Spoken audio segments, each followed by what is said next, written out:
நடிகை நயன்தாரா தனது இன்ஸ்டாகிராம் பக்கத்தில் வருத்தம் தெரிவித்து கடிதம் ஒன்றை பதிவிட்டிருக்கிறார். கடைசியாக வெளியான அவரின் திரைப்படம் சர்ச்சையில் சிக்கி பல விமர்சனங்களை பெற்று வந்த நிலையில் இந்த கடிதம் பெரும் பேசுபொருளாக இருக்கிறது. இதுகுறித்து பார்க்கலாம் விரிவாக.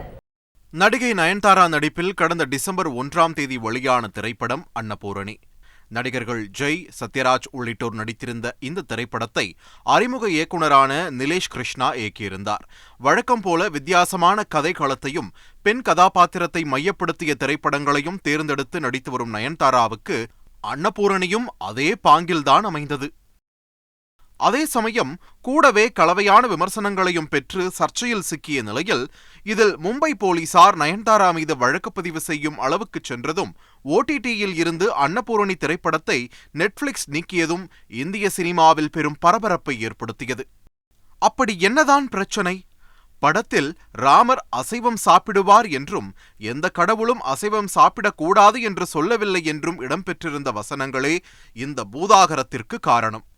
படம் OTT மூலம் பல மொழிகளில் வெளியான நிலையில் இந்த கருத்துகள் இந்துக்களின் உணர்வுகளை புண்படுத்துவதாக எதிர்ப்புகள் எழ அதுவே நயன்தாராவின் மீது மும்பை போலீசார் வழக்கு பதிவு செய்யும் வரை சென்றது.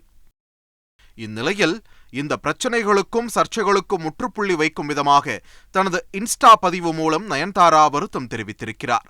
அவர் வெளியிட்டுள்ள அறிக்கையில் ஒரு நல்ல கதையை மக்களிடம் கொண்டு சேர்க்கும் விதமாகவும் மன உறுதியோடு போராடினால் எதையும் சாதிக்கலாம் என்பதை உணர்த்தும் வகையிலுமே அன்னபூரணி திரைப்படத்தை உருவாக்கினோம் என்றும், ஆனால் எங்களை அறியாமலேயே படத்தில் இடம்பெற்றிருந்த சில கருத்துகள் பலரின் மனதையும் புண்படுத்தி இருப்பதை உணர்ந்து வருத்தமடைந்திருப்பதாகவும் குறிப்பிட்டிருக்கிறார்.